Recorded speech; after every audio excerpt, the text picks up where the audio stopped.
interesados en el tema. Entonces, bueno, ya Cintia comentaba, soy Rosaura Pérez, estoy aquí en el SIGA y soy una de las 6 personas orientadoras que existen en el campus. ¿De qué hablaremos en este pequeño seminario? Bueno, las instancias y documentos en la UNAM con relevancia para temas de género, qué es la violencia de género, un poco y muy brevemente, qué se puede hacer en casos de violencia de género y sobre todo, qué es el protocolo para la atención de casos de violencia de género, cómo está constituido. Entonces, para empezar, habrá que decir que en la UNAM existe dentro del Consejo Universitario, bueno, existen una serie de instancias y programas que tienen que ver con el tema del género, ¿no? Y en particular con el tema de la atención a la violencia de género en la UNAM. Entonces, entre estas tenemos la principal, que es el Consejo Universitario, en el cual existe una comisión especial de equidad de género que se formó desde el año 2010. Está también la Oficina de la Abogacía General, de la cual dependen la Dirección General de Asuntos Jurídicos, las oficinas jurídicas de cada entidad académica, incluidas los campi foráneos o dependencias universitarias, y en particular existe la Unidad de Atención a Denuncias, que depende directamente de la Oficina de la Abogacía General y que, aunque atiende casos de diferente índole, en particular tiene el protocolo de atención a víctimas de violencia de género. Existe también la Defensoría de los Derechos Universitarios, el Programa Universitario de Estudios de Género, que se fundó en 1992 y que en el 2016 se transformó en el Centro de Investigaciones de Estudio de Género. Este centro en particular ha jugado un papel muy importante para que llegáramos a que se implementara el protocolo para la atención de víctimas de violencia de género. A partir de que se instaló el Programa Universitario de Estudios de Género, hay un grupo de mujeres universitarias feministas que han desarrollado una investigación por muchos años sobre el tema de género, la perspectiva de género y la violencia de género en las universidades. Entonces, a partir de los documentos que se han generado en el programa universitario, ahora el CIEC, se han dado fundamento a que existan otros documentos sobre todo a que se reformule la legislación y a que se generara el protocolo para la atención de víctimas de violencia de género. También está el Programa Universitario de Derechos Humanos en el 2011 y todas estas instancias tienen que ver y han contribuido de alguna manera a la formulación del protocolo o a la implementación del protocolo para la atención de víctimas de violencia de género. Entonces, ¿qué documentos y qué normatividad existe en la UNAM que atienden el tema de la violencia de género? Pues están los lineamientos generales para la igualdad de género en la UNAM, que los emitió la Comisión Especial de Género del Consejo Universitario en el 2013. Está el Acuerdo Rector del 2014, en el que se establecen políticas institucionales para la protección de los derechos humanos en la UNAM. Se encuentra también el Código de Ética y, muy importante, el Acuerdo Rectoral de 2016, que establece las políticas institucionales para la prevención, atención, sanción y erradicación de casos de violencia de género en la UNAM. Entonces, a partir de este acuerdo rectoral, en donde el rector instruye a las dependencias, a los directores, a los funcionarios de la UNAM a implementar acciones que nos lleven a visibilizar, atender y erradicar los casos de violencia de género dentro de la UNAM. En su primer apartado. En un segundo apartado, este acuerdo nombra a la Oficina de la Abogacía General como la responsable de tener conocimiento, dar seguimiento y emitir un protocolo para la atención de los casos de violencia de género en la UNAM. Entonces, este acuerdo rectoral, a partir de este acuerdo rectoral, se emite por parte de la Oficina de la Abogacía General el protocolo para la atención de casos de violencia de género. Esto nos indica que se vaya dando una especialización en el trato a los casos de violencia de género, ¿no? Son denuncias que se deben tratar de una manera especial y que esa manera de tratarlas está escrita en el protocolo para la atención de violencia de género, pero el protocolo no va solo. El protocolo va con un fichero para la argumentación de casos de violencia de género que las oficinas jurídicas consultan o tienen como base para dar un seguimiento a todos estos casos. En cuanto a los documentos que dieron origen a este protocolo, encontramos el libro publicado en el 2013 por el entonces Programa Universitario de Estudios de Género, que se llama Intrusas en la Universidad. En este libro las investigadoras empiezan o hacen estudios, dan números sobre la violencia de género que existe, que se identifica y que existe dentro de la universidad. También en esos números en los que se identifican a personas que se han sentido agredidas o violentadas por su género, también identifican que no hay denuncias y que la razón por la que no existen denuncias es porque no hay confianza en el sistema jurídico dentro de la universidad. Entonces, eso fue un elemento importante para dar origen al protocolo y para la existencia de otras estructuras que ahora vamos a ver. Entonces también existe un glosario para la igualdad de género en la UNAM, que también fue publicado por la Comisión de Equidad de Género del Consejo Universitario. Este glosario, si ustedes lo revisan ahora, ya está un poco obsoleto de alguna manera, hay que actualizarlo, porque los documentos que se originaron a partir de él, como el documento básico para el fortalecimiento de la política institucional de género en la UNAM, ya agrega nuevas cosas a las definiciones, como el hecho de que la violencia de género o los protocolos le den seguimiento a eventos que ocurren no solo dentro de la universidad, sino también fuera de ella cuando se encuentran involucradas universitarias. Y algunas cosas más que se han ido agregando y que no se ha actualizado. Pues bueno, después también tenemos el documento básico para el fortalecimiento de la política institucional, que a través de hace una revisión de toda la normatividad en la que se ha basado la UNAM para emitir este protocolo, y también marca 5 objetivos para lograr el tema de la igualdad de género en la UNAM, y en esos objetivos marca acciones que las dependencias, los directores deben llevar a cabo para conseguir erradicarla, para atender y erradicar la violencia de género dentro de la UNAM. Entonces, este documento no es muy amplio, son 6 o 8 páginas, no recuerdo bien, pero también da recomendaciones, y en esas recomendaciones motiva o recomienda a las dependencias de la UNAM el establecimiento de sus comisiones de género, sus comisiones internas de género, en las que recaen muchos de los lineamientos establecidos, ¿no? Muchos de los lineamientos establecidos acá, por este documento, los lineamientos. Mucho de lo que se establece en estos lineamientos generales para la igualdad de género recae en las comisiones internas para la equidad de género de las dependencias. Y bueno, otro de los documentos que se publicó en el 2019 es una revisión hecha desde adentro y con una mirada desde afuera también sobre el protocolo para la atención de casos de violencia de la UNAM hacia una política integral con enfoque de género. Así se llama el documento, y ese documento es un libro que integra artículos de diferentes investigadores que hacen un análisis desde adentro, desde cómo se generó el protocolo, cómo ha funcionado y qué le falta, ¿no? El primer capítulo lo escribe la doctora Mónica Control, que es la abogada general, y explica un poco cuál fue el proceso para llegar al protocolo. Y, bueno, y los demás capítulos también analizan cómo ha sido la implementación y qué le falta al protocolo.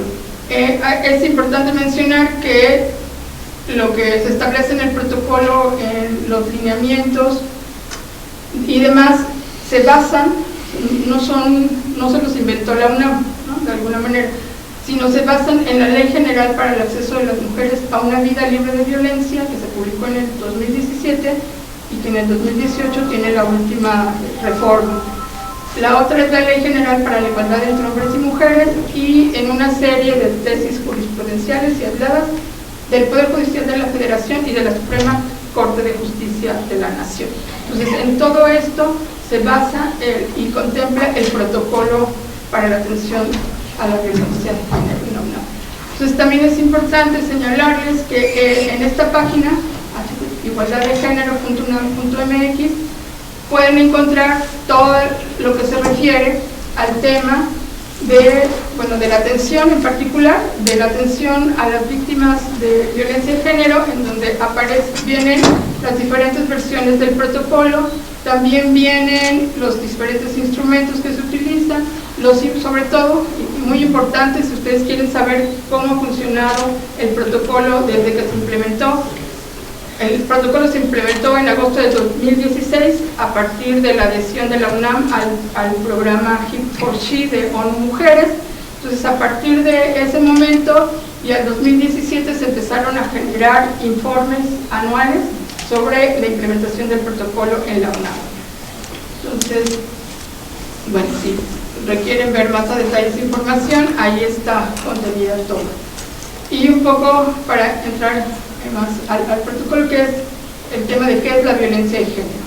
Entonces, en la teoría, en el movimiento feminista, en diferentes corrientes de pensamiento, tienen diferentes concepciones sobre lo que es el género y la igualdad de género, y en fin. Pero para el contexto universitario hay definiciones que están contempladas en el protocolo. Entonces, con esas definiciones son con las que trabajamos. Y que se basan en el glosario para la igualdad de género en la UNAM.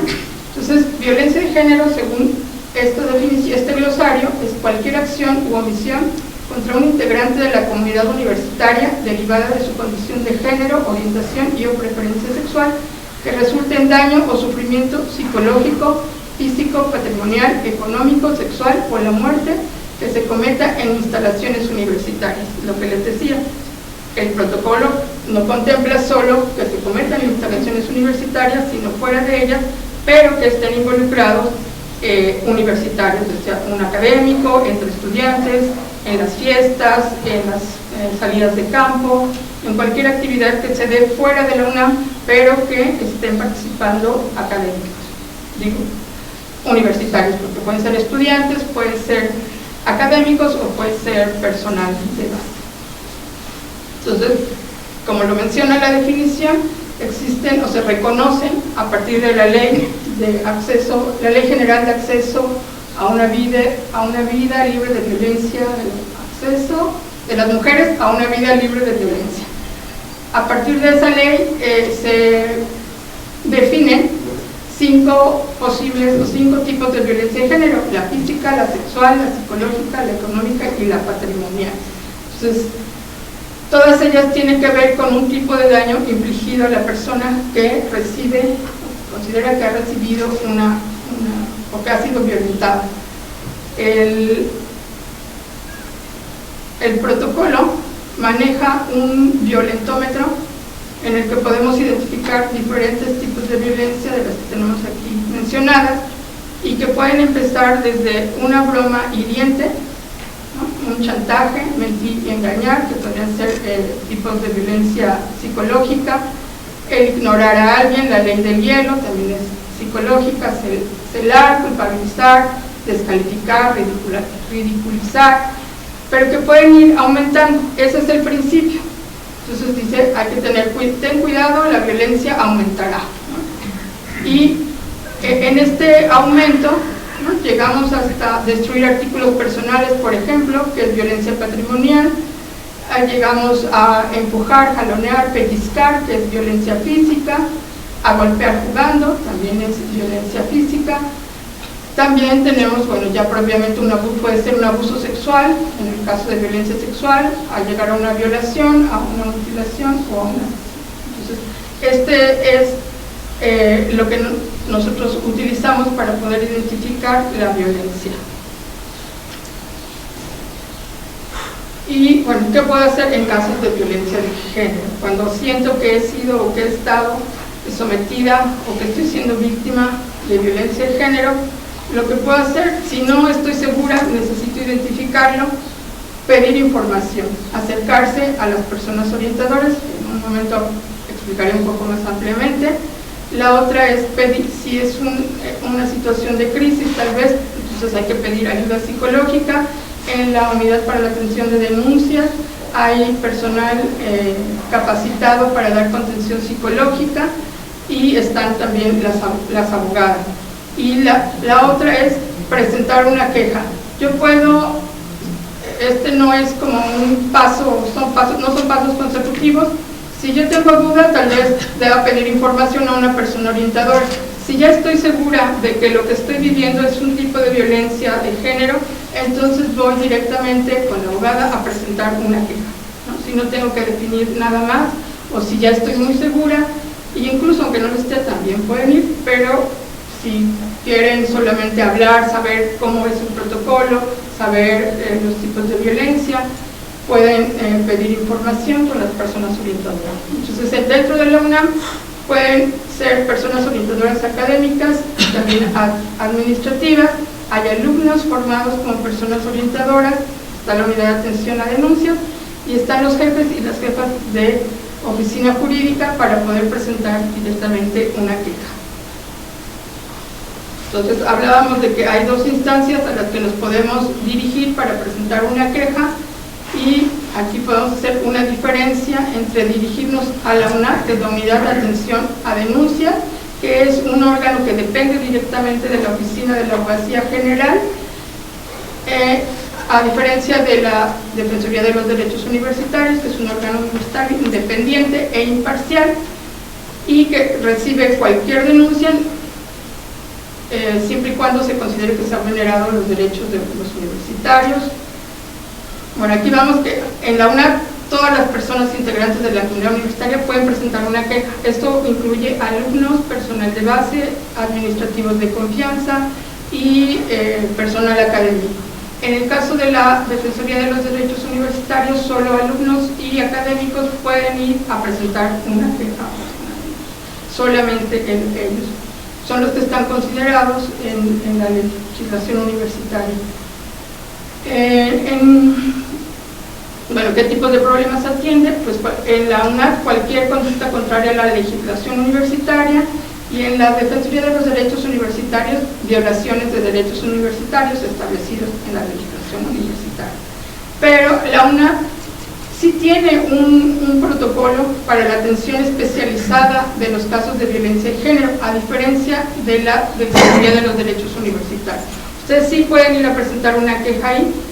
Ellos no están especializados, aunque sí tienen comunicación directa con la Oficina de la Abogacía General, y de hecho tienen que comunicarles si reciben una queja en la que se considera que ha habido violencia de género, se lo tienen que comunicar a la Oficina de la Abogacía General. Y para el tema de llevar estadísticas y tener el conocimiento, pero no hay en la Defensoría de los Derechos Universitarios no hay una atención especializada, se los va a atender un abogado, digamos, normal. En el caso de la unidad de atención a denuncias, existen abogados con perspectiva de género, ¿no?, que van a atender. Bueno, y decíamos que aquí en la UNAC trabaja mediante el protocolo para la atención de casos de violencia de género en la UNAM. El juez es una herramienta jurídica, sí, es una herramienta jurídica creada para dar a los casos de violencia de género de la UNAM un trato especializado y diferenciado, ¿sí? El protocolo lo usan las oficinas jurídicas, nosotros lo tenemos que conocer para saber qué podemos hacer o qué va a pasar si presentamos una denuncia. Pero quienes lo tienen que seguir al pie de la letra, los procedimientos, son las oficinas jurídicas. Y está dirigido al subsistema jurídico, abogadas y abogados de la UNAM, y los obliga a dar un trato especializado a los casos de violencia de género. Entonces sí, está ahí. pero el que el protocolo sea un instrumento dirigido a los abogados y abogadas del sistema jurídico no quiere decir que nosotros no nos tengamos que enterar de que está, y ambos están, y bueno, y hay una versión amigable del protocolo, y ambos están publicados en la página de igualdaddegenero.unam.mx, ahí lo pueden descargar si no quieren leer, que tampoco el protocolo no es muy amplio, son 80 páginas me parece, el formal, y el de protocolo amigable son menos, no recuerdo bien, pero son 20 y tantos me parece, o algo así. Entonces aquí ustedes pueden revisar de manera general cómo está integrado y cómo funciona el protocolo para la atención de víctimas de violencia de género en la UNAM. Entonces este protocolo tiene 5 etapas, o 5 etapas. En la primera etapa, dentro del protocolo, podemos identificar los actos de violencia de género. Entonces, en esta primera parte se define qué es la violencia de género y qué tenemos que hacer para identificar si estamos ante un acto de violencia de género, ¿no? Y aquí nos dicen que para determinar que un acto representa violencia de género, se deberán valorar elementos tales como el comportamiento, una acción o omisión, que sea derivado de estereotipos de género, que haya un daño, ya sea individual o colectivo, de acuerdo a la persona que lo resintió. Aquí esto es muy importante, de acuerdo a la persona que lo resintió. Que exista una asimetría de poder, ya sea formal o informal, se refiere a que si hay una relación, por ejemplo, laboral entre un director y un investigador, que es como entre un jefe y un subordinado, e informal cuando es entre una pareja, por ejemplo, de estudiantes, en donde hay, ¿no?, un poder ejercido por una parte de la pareja, y ahí no hay una relación de alguna manera contractual o real. Y podemos también ver las consecuencias, si han sido individuales, colectivas, mediatas e inmediatas, y también tenemos que ver cuál ha sido el contexto.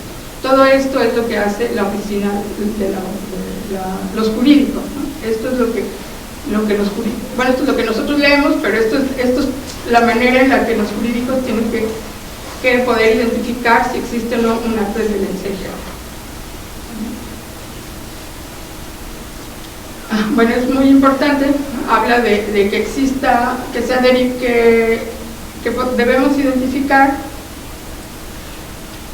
que esta acción o omisión sea derivada de estereotipos de género, ¿no? Entonces en el protocolo también se define qué es el sexo y qué es el género, ¿no? Entonces estas son definiciones con las que trabaja el protocolo y que están escritas ahí. Entonces cuando se habla de sexo se hace referencia a los cuerpos sexuados de las personas, a las características biológicas, desde genéticas, hormonales, anatómicas, fisiológicas, a partir de las cuales las personas son calificadas como hombre o mujer. Ahí. Y normalmente es hombre o mujer, pero existen otras dimensiones que el protocolo habla de personas intersexo, para hablar de aquellas que no se pueden, que hay casos en que no se puede definir si es hombre o mujer, y en el caso del género se refiere a los atributos que social, histórica, cultural y geográficamente se le han asignado a los hombres y a las mujeres. Entonces el género se utiliza para referirse a las características o estereotipos que social y culturalmente se consideran identificadas como masculinas y femeninas. Entonces eso tiene que ver con lo que tradicionalmente debe hacer un hombre o debe hacer una mujer.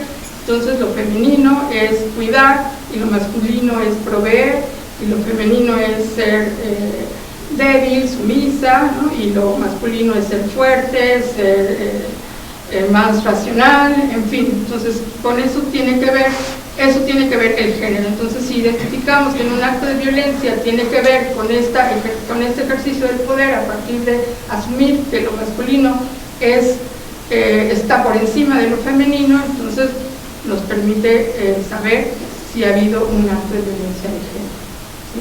Entonces, si no hay alguna pregunta, ni por acá hay compañeros que nos pueden ayudar. Y en el protocolo también incluye una sección de preguntas y respuestas, que interesante. Por ejemplo, esta pregunta de dónde y cuándo debió ocurrir el suceso para poder activar el protocolo. Entonces, el protocolo se activa cuando el evento ocurra en las instalaciones universitarias o cuando ocurra en espacios distintos a los recintos institucionales, siempre y cuando haya una persona integrante de la comunidad universitaria, lo que decíamos hace rato. Y otra cosa importante, ¿quién puede presentar una queja?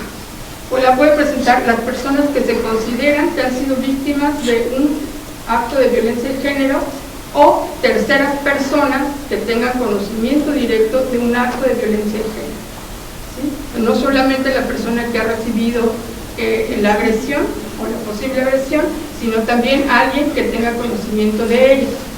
Ahora,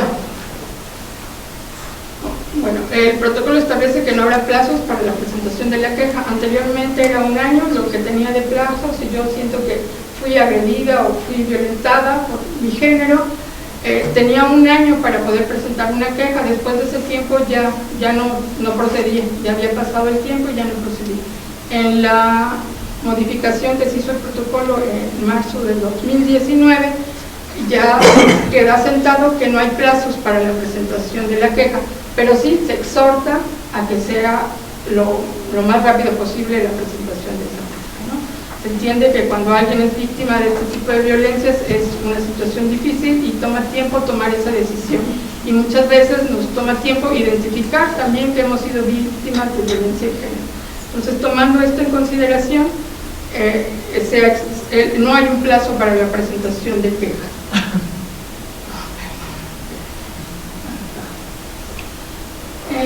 Bueno, aun cuando, perdón, en otra parte volvemos a retomar esto.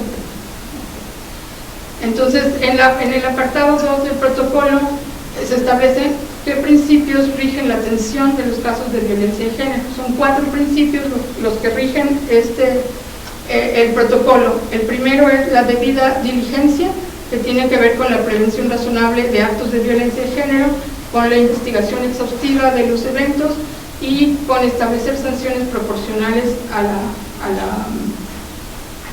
bueno, que se traduzcan en una reparación suficiente, ¿no? Ahí creo que todavía queda trabajo por hacer en el caso de las sanciones. El otro principio es la confidencialidad, ¿no? Aquí se establece que se debe mantener la privacidad de la información. Solo se revela la información a las partes legítimamente involucradas e incluso aquellos casos en los que se aplica el uso de mecanismos alternativos. El protocolo nos dice que cuando alguien, bueno, vamos a ver que hay un procedimiento alternativo, pero la información que se pueda vertir durante ese procedimiento no puede ser utilizada si luego quiero hacer otro tipo de procedimiento. Eso queda, es confidencial y no se usa para nada más. La información adecuada, que tiene que ver con la explicación del procedimiento, del protocolo y los resultados que se pueden esperar. Eso tiene que ver con la información adecuada, bueno, y garantizar que las personas involucradas tengan acceso a su expediente. Y el último, que es la accesibilidad, que tiene que ver con que cualquier persona pueda presentar una queja sin ningún tipo de discriminación y en igualdad de condiciones, ¿no? Eso es lo que tiene. En el apartado 3, el protocolo habla de cuáles son las instancias competentes en la atención de los casos de violencia de género, y estas instancias son, en primer lugar, la Dirección General de Asuntos Jurídicos, las oficinas jurídicas de cada entidad académica o dependencia universitaria. Aquí en caso de los institutos, centros o programas, se puede brindar atención las oficinas jurídicas de la Coordinación de Humanidades, la de Investigación Científica o la de Difusión Cultural o la instancia superior que corresponda. En el caso de nosotros hay 2 jurídicos dentro del campus, uno que corresponde a la ENES. La ENES tiene su jurídico, y para los otros centros, institutos de investigación que estamos en el campus, tenemos en la CESAM, la oficina jurídica del campus.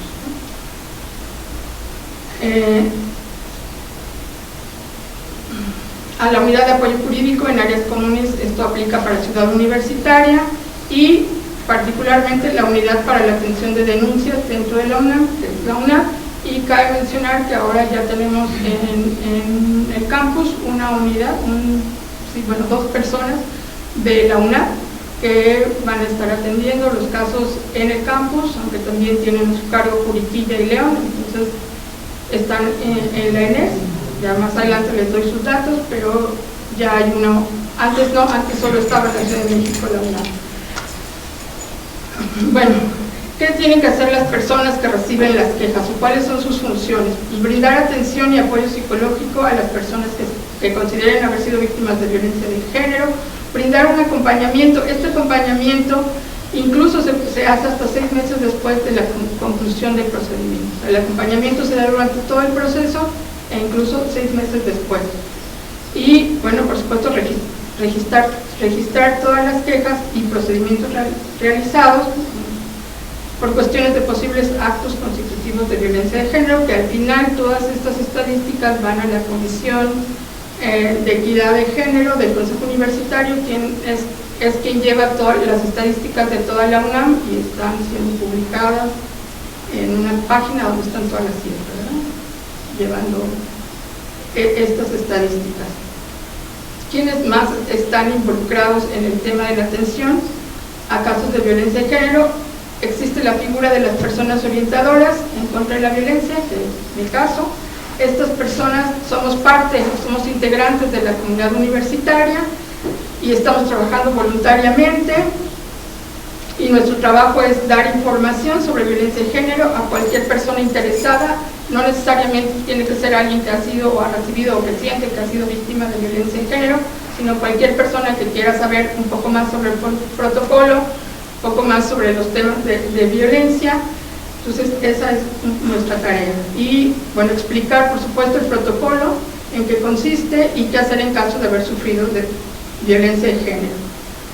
Hay que proporcionar información sobre el procedimiento a seguir en caso de presentar una queja. Nosotros no levantamos la queja, solo damos la información y les decimos cuál es el siguiente paso si quieren presentar una queja. Nosotros ni siquiera podemos acompañarlos, a menos que sea un caso de crisis. Entonces sí podemos ir, pero de otra manera no. Bueno, ¿en qué caso puedo contactar a una persona orientadora? Si sospechas que presenciaste o sufriste un acto de violencia de género, pero te gustaría confirmarlo, si te gustaría reportar un caso de violencia de género, pero no sabes a dónde acudir, o si quieres saber más sobre el protocolo y la atención de casos de violencia. Eso es lo que podemos hacer. Y lo que sí es muy importante es que nosotros no somos autoridades, no podemos proporcionar asesoría legal o psicológica y no podemos tramitar quejas ni dar seguimiento a la misma. Nuestro trabajo o nuestra encomienda termina con una hora destinada a una persona que requiere información sobre el protocolo. Y hasta ahí llegamos las personas orientadoras de género. Sí, para el protocolo. Bueno, ¿cómo se forma? ¿Cómo fuimos? ¿Cómo llegamos a ser personas orientadoras? Pues somos designados por la Oficina de la Abogacía General mediante un proceso de selección que se realiza en colaboración con el Centro de Investigación y Estudios de Género. Incluye 3 etapas. Ahora está la convocatoria en proceso, la del 2019. Pues hay que aplicar a la convocatoria. Si nos seleccionan, entonces tenemos que asistir al curso de personas orientadoras, cumplir con el 100% de asistencias y aprobar el examen final con al menos 8. Y que en realidad son 2 exámenes, uno teórico y otro práctico, los que se presentan. ¿Y en qué consiste el curso? El curso es en materia de igualdad de género, no discriminación, violencia de género, legislación y procedimientos aplicables en la universidad en casos de violencia de género. Es un curso de 20 horas, así que no es profundo lo que estudiamos, lo que se ve en el curso, pero tenemos un seguimiento. Entonces ese seguimiento implica que cada 2 o 3 meses se haga una actividad.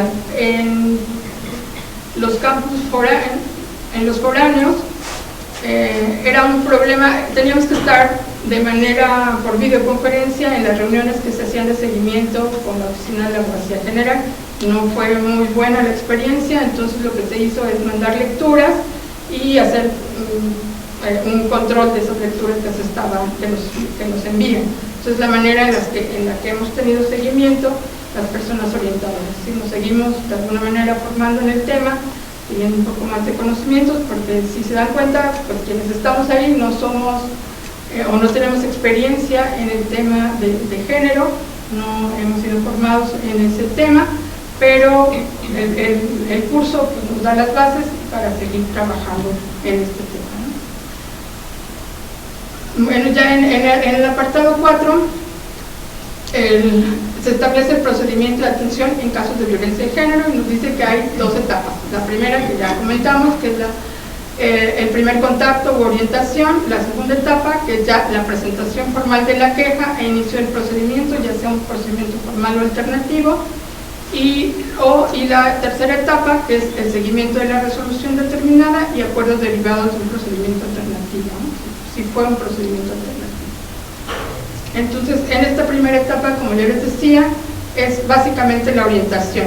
La orientación, explicar e informar, que es trabajo ya sea de las personas orientadoras o directamente de las unidades jurídicas o de la oficina de la UNAM.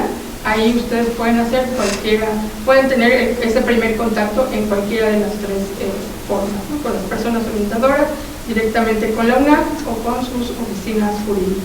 Como les decía, no es necesario o determinante el paso de la orientación. Ustedes pueden ir por la orientación o no, o pueden dirigirse directamente. Y ellos también les van a dar toda esta explicación, cómo funciona el protocolo y demás. Y el protocolo menciona estas cuatro puntos importantes en la presentación de una queja. Les decía que si la queja es presenciada por una tercera persona, puede presentar la queja, sin embargo, para que se dé seguimiento y trámite, se necesita el consentimiento de la persona afectada, ¿no? Entonces, yo fui testigo de algo, yo vi, y voy y digo, bueno, presencié esto, soy testigo de esto, pero la abogada va a tener que consultar a la persona afectada para que ella decida si se da procedimiento o no a la queja. Pero lo importante es que va a quedar un registro, ¿no? Va a quedar un registro, entonces esto es importante.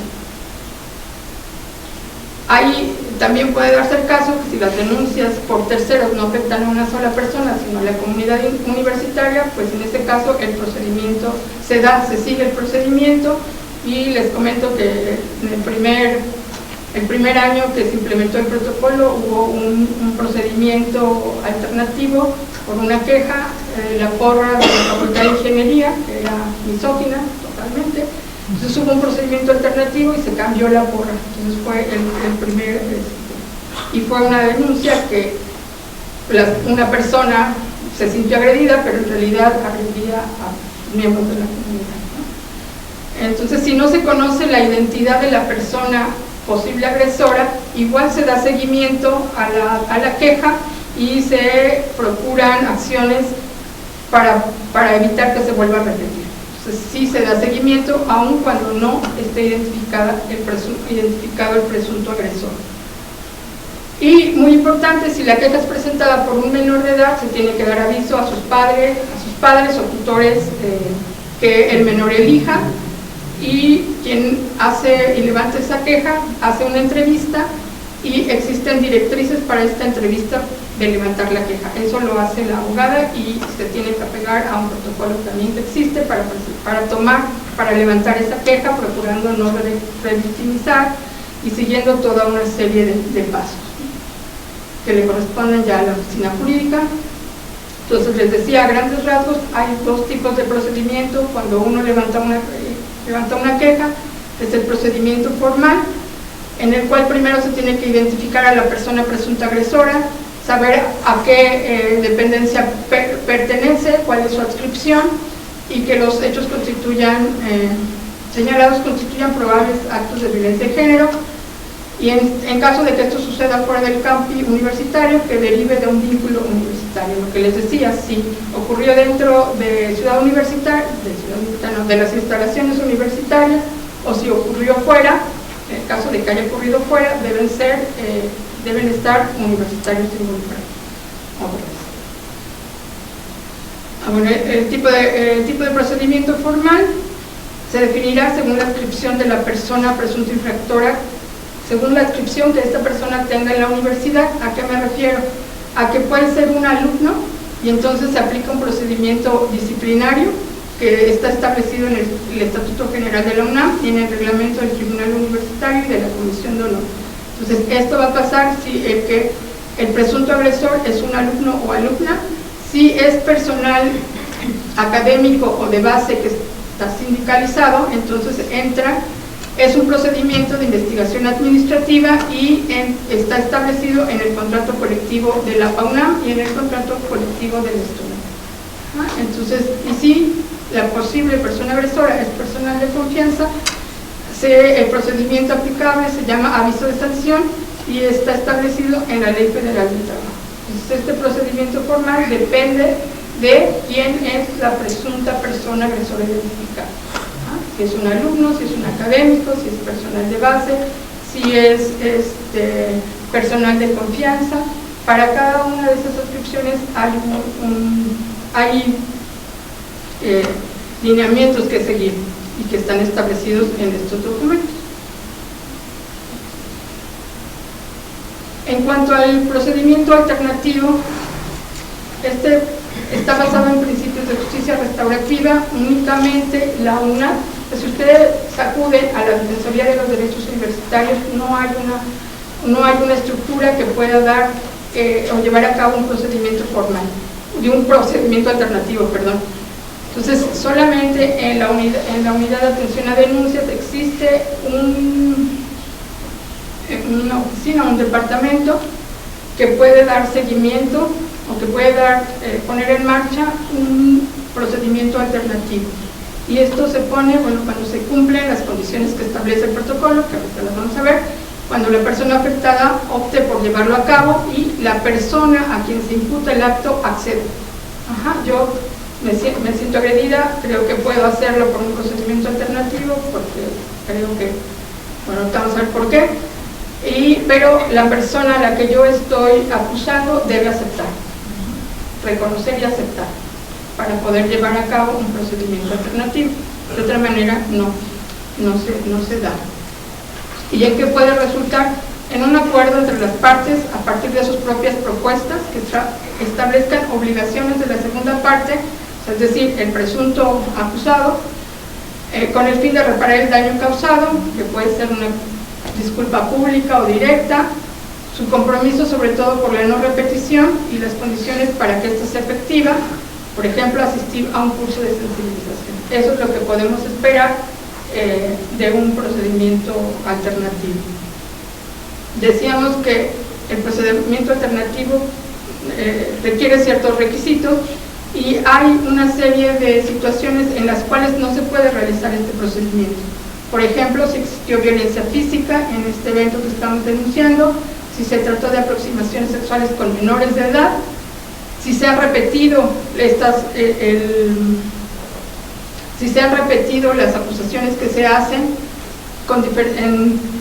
o si diferentes personas han hecho una acusación a un solo individuo, o si ese individuo ha hecho o ha cometido lo que consideramos falta o la violencia de género que estamos denunciando en repetidas ocasiones, y sobre todo si ha habido una escala, si ha escalado, ¿no? Si empezó siendo, no sé, celar o engañar o no sé, pero fue pasando a llegar a los golpes, a llegar a este tipo de cosas. En esas situaciones no se va a un procedimiento restaurativo, a un procedimiento alternativo. Y si derivado de una valoración psicológica se establece que la persona que fue víctima no podría llevar a cabo ese procedimiento alternativo, si pone en riesgo su estabilidad psicológica, entonces no se lleva a cabo un procedimiento alternativo. O también cuando derivado de la valoración psicológica o de la persona que va a facilitar ese procedimiento decide que no hay la capacidad de ambas partes para poder llevar a cabo este procedimiento.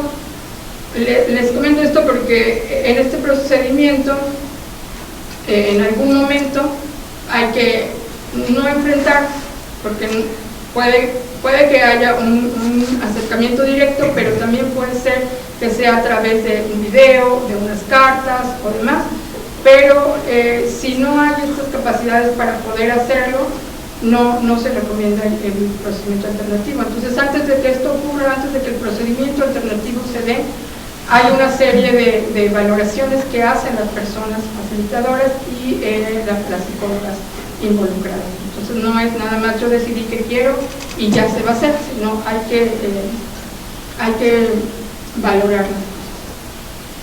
El quinto apartado del protocolo tiene que ver con la evaluación de los mecanismos de atención. Este es el informe de 2018 a 2019 que presentó la abogada general de la UNAM, que debe haber sido en julio de 2019, y en este periodo se recibieron 436 quejas y se identificaron presuntos agresores 385. ¿Por qué hay esta diferencia? Porque una persona recibió denuncias de más de una, entonces recibió dos o tres personas denunciaron a un mismo presunto agresor. Entonces tenemos 436 quejas y 385 personas agresoras identificadas. Entonces la mayor cantidad de quejas fueron presentadas por el alumnado, ¿no? De ahí, bueno, los académicos, administrativos y personal de confianza, pero aquí es donde se concentra la mayor cantidad de quejas. De estas 436 quejas y de esos 385 presuntos agresores, se pudo iniciar un procedimiento a 345. Y para 10 no hubo elementos para iniciar este procedimiento. Y entonces presuntos agresores a los que se les inició procedimiento formal fueron 335. Entonces de 436 quejas solo procedieron 335. Entonces, y aquí hay algo más puntual. Solo 178 concluyeron con una sanción, 7 en un acuerdo a través de un procedimiento alternativo, 96 aún están pendientes, 19 no se encontraron elementos para sancionar, 9 fueron declarados improcedentes por el tribunal universitario y se declararon insubsistentes, otro 26. Entonces, de todas estas 436, solo 335 llegaron al procedimiento formal. Y un poco yendo hacia atrás, en el primer año que se implementó el protocolo, que fue de 2016 a 2017, se recibieron 234 quejas, de los cuales se identificaron 203 agresores y a 176 se podría iniciar el proceso. En el 2018, 251 quejas, 256 presuntos agresores y 224 podrían iniciar un procedimiento. Ha habido un incremento en la recepción de quejas. Lo que sí es muy importante decir es que si no hay una queja, el protocolo no se activa. El protocolo no se activa si no he llegado a poner una queja. Yo puedo platicar con alguien, contarle o publicarlo en el Facebook, publicarlo en el tendedero, publicarlo en cualquier parte, pero si no hay una queja formal, no se atiende, no se activa el protocolo y no se da seguimiento a esa denuncia. Entonces les comentaba, en cuanto a los datos de con quién podemos entrar en contacto, está la oficina de la Abogacía General, la UNAM en particular, que está en CEU, y aquí están los teléfonos, el correo electrónico, el horario de atención, pero ellos están en CEU. Entonces, si nosotros estamos acá, bueno, es bueno que sepamos que allá nos van a atender también. Si agarramos el teléfono y hablamos, nos van a atender. Pero ahora les decía, ya tenemos representantes de la UNAM en la UNAM Campus Morelia, es la abogada Elena Ibarra Rojas y la psicóloga Lizeth Capulina Arellanos. Ellas se encuentran en el edificio de gobierno en la planta baja, en el cubículo 2 y 11, ahí las pueden encontrar a cualquiera de las dos. Y tienen un teléfono que es directo, es este, 44 36 89 35 25, o la extensión 37325. Ellas están de lunes a viernes de 9 a 2 y de 3 a 6. Entonces ahí ustedes pueden dirigirse con ellas para tener un primer contacto o presentar una queja.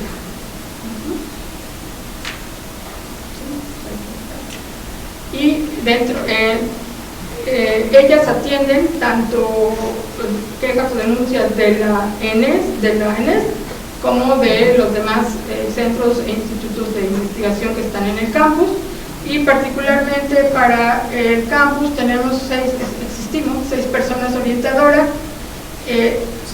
Son 4 en el IES: Atenea, Ellen, Leonarda y Yola, que están en el IES, Karim, que está en el CRIA, y yo que estoy ahí en el SIGA. Así que aquí tenemos con nosotros algunas: Ellen,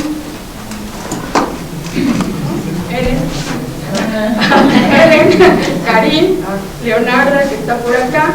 Entonces somos las personas orientadoras del campus, y el correo electrónico puesto aquí es para que ustedes, si necesitan información, nos escriben a cualquiera de nosotros. Tenemos una adscripción, pero nuestro trabajo como personas orientadoras es para cualquier integrante de la comunidad universitaria. Si está en el IES y quieren venir al SIGA porque no se sienten cómodos, lo que sea, o si alguien del SIGA quiere ir con alguien del IES, por lo mismo, está bien, los van a recibir, les van a dar la información y se va a hacer todo lo que las personas orientadoras tenemos que hacer. Lo que sí es importante es que hagan una cita, ¿no? Si es una situación de emergencia, digo, llegan y ya está, pero lo más recomendable es que agenden una cita. Nosotros debemos disponer de 1 hora todos los días para hacer este trabajo. Entonces, ustedes agendan una cita, yo les digo, estoy disponible en la tarde a tal hora, y yo preparo, yo sé que a esa hora no voy a recibir a nadie, no voy a hacer nada más que atender a la persona que me está pidiendo esa orientación. Entonces, sí es muy importante que el procedimiento para una orientación sea ese. Y pues muchas gracias. Si tienen preguntas.